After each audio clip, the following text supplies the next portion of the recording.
नमस्कार, आप देख रहे हैं न्यूज़ 18 इंडिया में आपके साथ पायल हुए। इस वक्त एक बड़ी खबर आ रही है। आने वाले वक्त में बिहार की राजनीति में बड़ा भूचाल देखने को मिल सकता है। लालू नीतीश के महागठबंधन पर दरार पड़ती हुई नजर आ रही है। जिस तरीके से पिछले कुछ दिनों से दोनों दलों के बीच जुबानी जंग छिड़ी हुई है, जल्द ही महागठबंधन में टूट देखने को मिल सकती है। जुबानी जंग को देखकर यह भी सवाल उठता है कि क्या दोनों दलों के बीच के रिश्ते बदतर हो गए हैं। दरअसल लालू के परिवार पर लग रहे आरोप, राष्ट्रपति चुनाव को लेकर नीतीश और लालू के अलग अलग ग्रुप के बाद दोनों दलों के बीच बयानबाजी तेज हो गई है। जेडीयू नेता केसी त्यागी ने तो यहां तक कह दिया कि गठबंधन बचता कहां है। इसी बीच आरजेडी नेता शिवानंद स्वामी ने भी कहा है कि जेडीयू के पास कोई अथॉरिटी नहीं है। इसके अलावा भी कई और बयान हैं जिनसे ये संकेत मिल रहे हैं कि आने वाले दिनों में गठबंधन में टूट हो सकती है।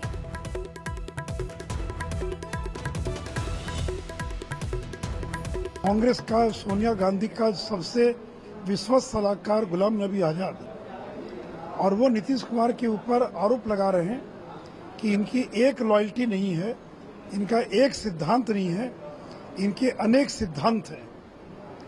अब इस तरह के आरोप लगने के बाद क्या बचा रहा? और उसके बाद भी अगर आप कांग्रेस और लालू के साथ मिलकर सरकार चला रहे हैं तो ये आपको तय करना है कि क्या करना कि नहीं करना। अपमान का घूंट पीकर, जलील होकर, बेइज्जत होकर और मुख्यमंत्री बने रहें, उप मुख्यमंत्री बने रहें, लड़ते रहें। अब उन्हीं लोगों को तय करना है कि कैसे सरकार चलाएंगे। अप्रिय घटनाएं गठबंधनों की उम्र भी कम करती हैं और माहौल भी खराब करती हैं।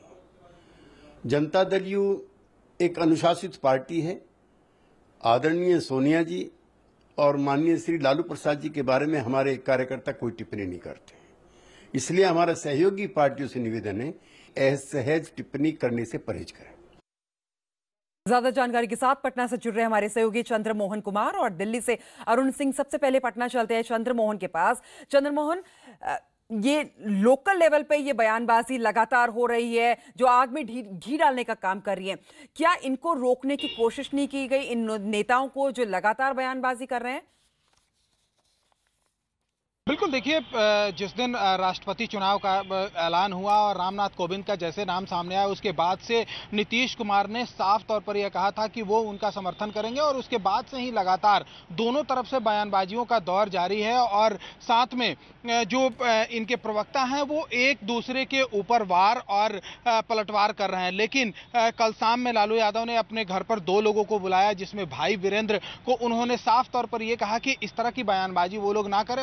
और उसके बाद भाई वीरेंद्र बाहर निकलकर साफ तौर पर यह बोले कि जेडीयू और आरजेडी और जो महागठबंधन बिहार में हुआ टूट है। उससे पहले वही साफ तौर पर यह कहते रहे कि नीतीश कुमार के ऊपर उन्होंने साफ तौर पर यह कहा था कि कोई ऐसा सगा नहीं जिसको उन्होंने ठगा नहीं। उसके बाद धीरे धीरे बयानबाजी का दौर चल पड़ा था और आज सुबह में नीतीश कुमार अपने घर पर प्रवक्ताओं की मीटिंग बुलाई थी और उसमें उन्होंने साफ तौर पर यह निर्देश दिया कि ऐसी कोई बयानबाजी नहीं होनी चाहिए जिससे महागठबंधन में दरार पड़े। लेकिन जब से रामनाथ कोविंद का नाम सामने आया और नीतीश कुमार साफ तौर पर सामने आकर लालू यादव के घर पर जो इफ्तार पार्टी था और उसके बाद उन्होंने जिस तरह से हमला बोला था, यह साफ तौर पर दर्शा रहा है कि महागठबंधन में सब कुछ ठीक नहीं चल रहा है और कहीं ना कहीं जो तीनों दल हैं इनके बीच में अंदरूनी जो है वो खिचड़ी पक रही है। लेकिन वो कब तक सामने आ पाएगी ये देखना दिलचस्प होगा। पायल। चंद्रमोहन बने रहिए हमारे साथ। अरुण सिंह भी दिल्ली से लगातार बने हुए हैं। अरुण, क्या लगता है कि महागठबंधन पर ग्रहण लग चुका है?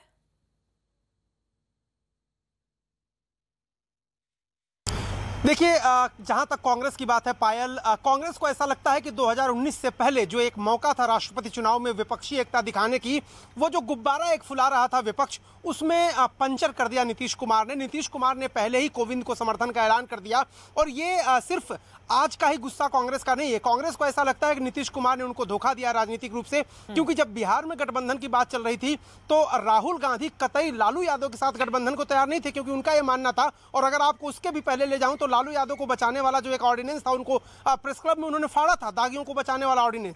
तो राहुल गांधी एक साफ सुथरी राजनीति जो चाहते थे वो नीतीश कुमार के साथ चाहते थे, और नीतीश कुमार की लालू यादव से जब मुलाकात हुई थी गठबंधन के वक्त, तो लालू यादव पर दबाव नहीं बना पा रहे थे, और राहुल गांधी का साथ मिलने के बाद ही लालू यादव पर दबाव बना पाए, नीतीश कुमार मुख्यमंत्री भी बने। तो सवाल ये है कि क्या ये जो विपक्ष एकता की बात कर रहा था उसके प्रोस्पेक्ट्स क्या हैं, और उसके साथ ही साथ इससे जुड़ा हुआ है जेडीयू और आरजेडी का गठबंधन। जिस तरह की भाषा, जिस तरह का लहजा, जिस तरह के शब्दों का चयन किया जा रहा है, बयानों में तलखी तो यही बताती है कि दरार चौड़ी होती जा रही है। अरुण, आप हमारे साथ बने रहिए। इस वक्त हमारे साथ कांग्रेस नेता प्रियंका चतुर्वेदी भी फोन लाइन पर जुड़ चुके हैं।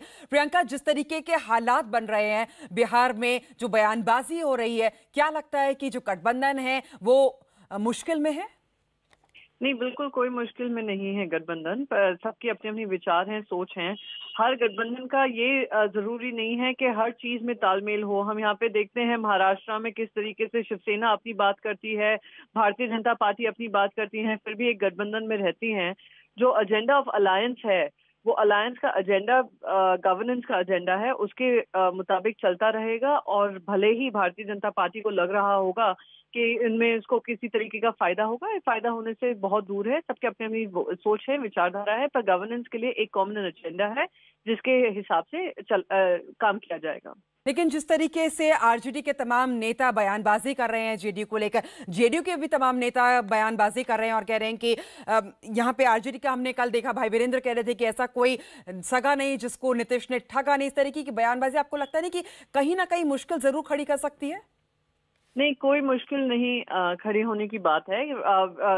नीतीश कुमार जी ने अपनी बात सामने रखी थी मीरा कुमार के पक्ष को लेकर, हमने अपनी बात रखी है। आरजेडी के जो मंत्रीगण हैं और जो नेता हैं उन्होंने अपनी बात रखी है, पर हमारा जो बिहार का एजेंडा है वो सरकार चलाने का है और उन मुद्दों पे चलाने का है जिससे हमारा अलायंस हुआ है। तो उसके बावजूद उसके ऊपर आगे पीछे कुछ बात हो वो मैं कहूंगी कि दरकिनार करने वाली बात है, क्योंकि हमने महाराष्ट्र में, जैसे मैंने आपको बताया, महाराष्ट्र में सेंटर में भी किस तरीके से शिवसेना भाषा का उपयोग करती है, किस तरीके से सरकार चला रहे हैं, वो भी एक एग्जाम्पल है आपके सामने। बहुत बहुत शुक्रिया प्रियंका हमारे साथ जुड़ने के लिए, हमसे बात करने के लिए। तो आपको बता दें कि लगातार बिहार में लालू और नीतीश के बीच जो है वो तलखी बनी हुई है। हमारे साथ हमारे दोनों संवाददाता इस वक्त मौजूद है हमारे साथ। अरुण की बात चलते हैं। अरुण, लगातार लालू प्रसाद यादव, उनके परिवार वालों पर आरोप लगते रहे, ये बताइए कि क्यों नीतीश, आपको लगता है कि नीतीश कोशिश कर रहे हैं या फिर नीतीश चाहते हैं लालू से थोड़ी दूरी बनाना?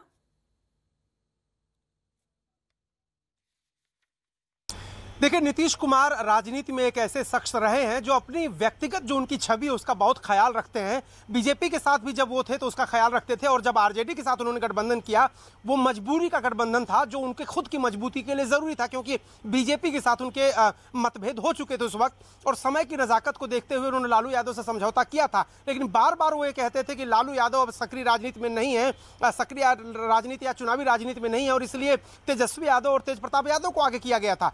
नीतीश कुमार को ऐसा लगता है कि आने वाले दिनों में आगे जिस तरह से जांच उनके परिवार की हो रही है, इनकम टैक्स द्वारा कुछ मामले ईडी को भी ट्रांसफर किए गए हैं, आगे चल के सीबीआई भी उसमें शामिल हो सकती है। तो अगर उनका सबसे चमकदार चेहरा तेजस्वी यादव, जिनके नाम पर कई कंपनियों की बात, शेल कंपनियों की बात सुशील मोदी करते हैं, अगर वो फंसते हैं, उनके साथ पूछताछ होती है या उनके ऊपर एफआईआर तमाम तरह की अगर दर्ज आगे भी की जाती है, तो फिर इस सरकार में नीतीश कुमार को रह पाना मुश्किल हो सकता है, उनकी सोच और उनका जो उनका इतिहास उसको देखते हुए। और हो सकता है कि नीतीश कुमार एक और रास्ता तलाशने की कोशिश कर रहे हो। बिल्कुल, एक और रास्ता और न्योता भी दे दिया गया था बीजेपी की तरफ से। चंद्रमोहन, ये बताइए कि जेडीयू की तरफ से ये बात आई थी कि जो गठबंधन है वो सिर्फ बिहार में है, उसके बाहर सब स्वतंत्र है। ये बात यहाँ पे साफ नजर आ रही है जिस तरीके से जेडीयू कह रही है। तो किस तरीके से आप जो दोनों बड़े नेता हैं वो आपस में तलखी कम करने की कोशिश करें, या फिर जो नीचे के लोकल लेवल के नेता हैं वो बयानबाजी करें और उससे मामला बिगड़ रहा है? देखिए, जो लगातार बयानबाजी के दौर चल रहे थे उसको रोकने की कहीं ना कहीं कोशिश की गई है और यही वजह है कि कल तेजस्वी यादव ने भी अपने प्रवक्ताओं को साफ तौर पर यह कहा था कि वो ऐसा कोई बयान ना दे जिससे महागठबंधन में और खाई जो है वो चौड़ी होती चली जाए। और साथ ही आज नीतीश कुमार अपने घर पर बैठक बुलाए थे और उन्होंने भी अपने प्रवक्ताओं को यह हिदायत दी है कि ऐसा कोई बयानबाजी नहीं होना चाहिए जिससे कि आने वाले दिन में महागठबंधन खतरे में पड़ जाए। लेकिन सबसे बड़ी बात यह है कि आप अगर 2 दिन पहले चले, 3 दिन पहले चले, तो जब इफ्तार पार्टी थी लालू यादव के घर पे, उस समय 3 नेता बैठे हुए थे, जिसमें लालू यादव बीच में, एक तरफ नीतीश कुमार और दूसरे तरफ अशोक चौधरी जो बिहार कांग्रेस के अध्यक्ष हैं और बिहार सरकार में मंत्री भी हैं, वो वहां पर मौजूद थे। लेकिन नीतीश कुमार 45 मिनट वहां पर लालू यादव के घर में बैठे रहे और एक दूसरे से बात तक नहीं हुई। सिर्फ जब लालू यादव के घर पर पहुंचे थे नीतीश कुमार, सिर्फ उसी समय जो रस्म अदायगी थी उसी समय जो बातें हो पाई थी, उसके बाद कोई बात नहीं हो पाई थी। यह साफ तौर पर दर्शाता है कि कहीं ना कहीं महागठबंधन में दरार है और वो जो खाई है वो धीरे धीरे चौड़ी हो चली है। आने वाले दिन में क्या होगा ये कहना काफी मुश्किल है, लेकिन जिस तरह से एक दूसरे पर बयानबाजी और छिटाकशी का दौर चल रहा है, यह महागठबंधन के लिए ठीक नहीं है और यह साफ तौर पर दर्शा रहा है कि बिहार सरकार में और गठबंधन में सब कुछ ठीक नहीं चल रहा है। बिल्कुल, आप दोनों हमारे साथ बने रहिए। हम अपने दर्शकों को बता दें कि आने वाले वक्त में बिहार की राजनीति में बड़ा भूचाल देखने को मिल सकता है। लालू नीतीश के महागठबंधन पर दरार पड़ती नजर आ रही है। जिस तरीके से पिछले कुछ दिनों में दोनों दलों के बीच जुबानी जंग छिड़ी हुई है, जल्द ही महागठबंधन में टूट देखने को मिल सकती है। जुबानी जंग को देखकर यह भी सवाल उठता है कि क्या दोनों दलों के बीच के रिश्ते बदतर हो गए हैं। दरअसल लालू के परिवार पर लग रहे आरोप, राष्ट्रपति चुनाव को लेकर नीतीश और लालू के अलग अलग रुख के बाद दोनों दलों के बीच बयानबाजी तेज हो गई। जेडीयू नेता केसी त्यागी ने तो यहां तक कह दिया कि गठबंधन बचता कहां है। इसी बीच आरजेडी नेता शिवानंद स्वामी ने भी कहा कि जेडीयू के पास कोई अथॉरिटी नहीं है। इसके अलावा भी कई और बयान हैं जिनसे ये संकेत मिल रहे हैं कि आने वाले दिनों में गठबंधन में टूट हो सकती है। हमारे साथ हमारे संवाददाता अरुण सिंह लगातार बने हुए हैं। अरुण, जिस तरीके से चंद्रमोहन बता रहे थे कि खाई बढ़ती हुई नजर आ रही है तमाम ये बयानबाजी के तरह, और विपक्ष चाहता है कि 2019 में जो चुनाव होने हैं लोकसभा के, उसमें एक मजबूत विपक्ष के तौर पर वो अपना एक गोलबंदी करके दिखाए, तो क्या लगता है कि 2019 के चुनाव में इसका असर पड़ेगा?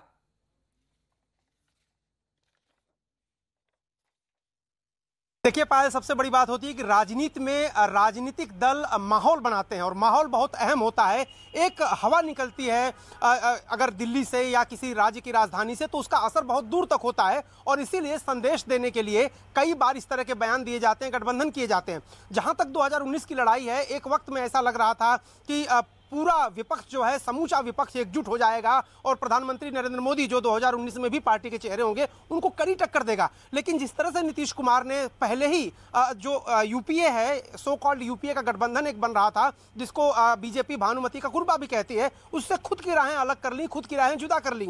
नीतीश कुमार वो शख्स हैं जो इस पूरे गठबंधन को, महागठबंधन को, वो न सिर्फ सोनिया गांधी से बातचीत कर रहे थे, बल्कि उनको इसका जनक माना जा रहा था और कहा जा रहा था कि वो सीमेंटिंग फोर्स है जो अन्य दलों के साथ मिलकर कांग्रेस के साथ ये गठबंधन बनाएंगे।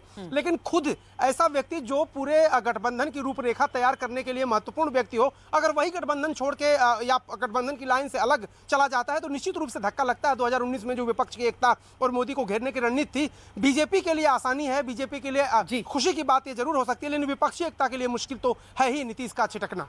बिल्कुल, बहुत बहुत शुक्रिया चंद्रमोहन आपका भी, अरुण आपका भी हमारे साथ जुड़ने के लिए, तमाम जानकारी देने के लिए। तो बिहार में लालू और नीतीश अलग हो सकते हैं। बिहार में लालू और नीतीश का महागठबंधन टूट सकता है। अमेरिका के 2 दिवसीय दौरे के बाद हॉलैंड पहुंचे प्रधानमंत्री मोदी का भव्य स्वागत। भारत और अमेरिका ने आतंक से मिलकर लड़ने का लिया संकल्प। आजादी की 70वीं सालगिरह की बधाई देते हुए ट्रंप ने खुद को भारत का सच्चा दोस्त बताया। प्रधानमंत्री मोदी ने अमेरिकी राष्ट्रपति डोनाल्ड ट्रंप को परिवार संग भारत आने का न्योता दिया। अमेरिका और भारत के बीच रक्षा, व्यापार और आपसी सहयोग बढ़ाने पर बात हुई। प्रधानमंत्री मोदी ने 100वीं पुण्यतिथि के मौके पर अब्राहम लिंकन पर जारी की गई डाक टिकट को ट्रंप को किया भेंट। अमेरिका की प्रथम महिला मेलिना ट्रंप को प्रधानमंत्री मोदी ने तोहफे में हाथों से बनी शॉल दी। अमेरिका ने हिजबुल मुजाहिदीन के सरगना सैयद सलाउद्दीन को अंतर्राष्ट्रीय आतंकी घोषित किया। 29 जून से शुरू होने जा रही अमरनाथ यात्रा के लिए सुरक्षा व्यवस्था कड़ी की गई। मानसरोवर यात्रा बंद करने पर बहानेबाजी करते हुए चीन ने भारतीय सेना पर सीमा में दाखिल होने का लगाया आरोप। 100 दिन के कामकाज पर संतोष जताते हुए सीएम योगी ने कहा कि पिछली सरकारों ने यूपी का नुकसान किया। योगी सरकार के 100 दिन पर कांग्रेस ने 100 दिन 100 फरेब नाम से बुकलेट की जारी। रेप के आरोप में जेल में बंद गायत्री प्रजापति से मुलायम सिंह यादव ने मुलाकात की। यूपी के रायबरेली में जमीन विवाद में 5 लोगों की पीट कर हत्या। हरियाणा के वल्लभगढ़ में ट्रेन में सीट को लेकर जुनैद खान की हत्या के आरोपी की तस्वीरें सामने आई।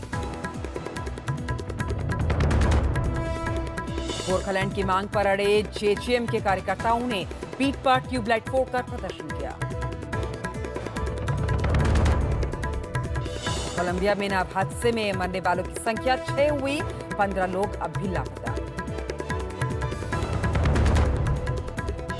अर्जेंटीना में सड़क हादसे के दौरान बस में सवार 15 लोगों की मौत। 28 जून को कन्फेडरेशंस कप 2017 के सेमीफाइनल में